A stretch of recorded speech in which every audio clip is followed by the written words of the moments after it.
Coming up next on The Daily, the U.S. men in Panama tonight, the U.S. women 1 win away from the Olympics, and the fans come out swinging in the Donovan Dempsey debate.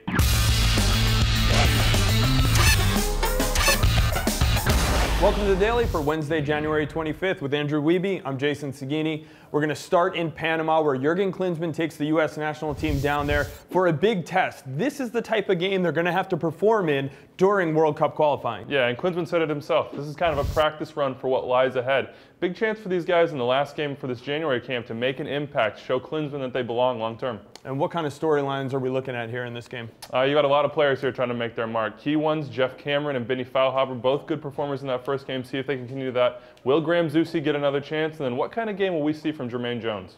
And don't forget, keep an eye out on this Panama roster. 3 MLSers all expected to start, especially FC Dallas fans. 2 of them, Blas Perez and Carlos Rodriguez, going to be a big part of this FC Dallas team this season. Moving on now to the U.S. women's national team, who are 1 win away from qualifying for the Olympics. Yeah, the U.S. avenged a World Cup qualifying defeat to Mexico with a 4-0 win. Hat-trick for Carly Lloyd. They're now 31-0 aggregate here in Olympic qualifying.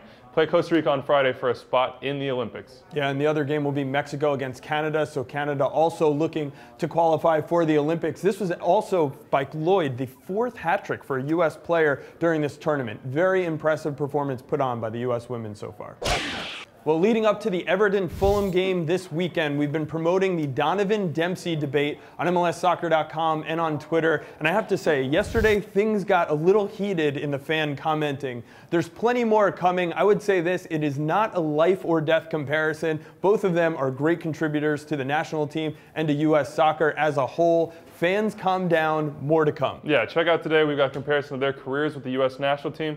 We'll follow that up with comparison of them abroad as well as in MLS. And then we'll have some polls to get some experts out there to give their opinion, like Brian McBride did on Extra Time Radio. And we'll finish that off with the MLS analyst giving his take on Friday. So plenty more to come on this topic. Let's keep it civil and enjoy the debate. Finally, we're going to take a look at some MLS notes as teams get into their preseasons. Montreal played their 2nd game, got a 1-0 win down in Mexico. Yeah, scored their first goal. Justin Braun with a cracker with the left foot, chipping the goalie.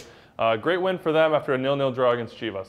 Yeah, they beat Tecos in that matchup. Moving on, Colorado expecting a new midfielder to be joining the team today. Yeah, Jaime Castrillon from Colombia. He's got quite a few caps with the Colombia national team. A guy they expect to fill that number 8 role, more of a box-to-box guy. So we'll see where he fits in with the midfield of Pablo Mastroeni and Jeff Barantowicz.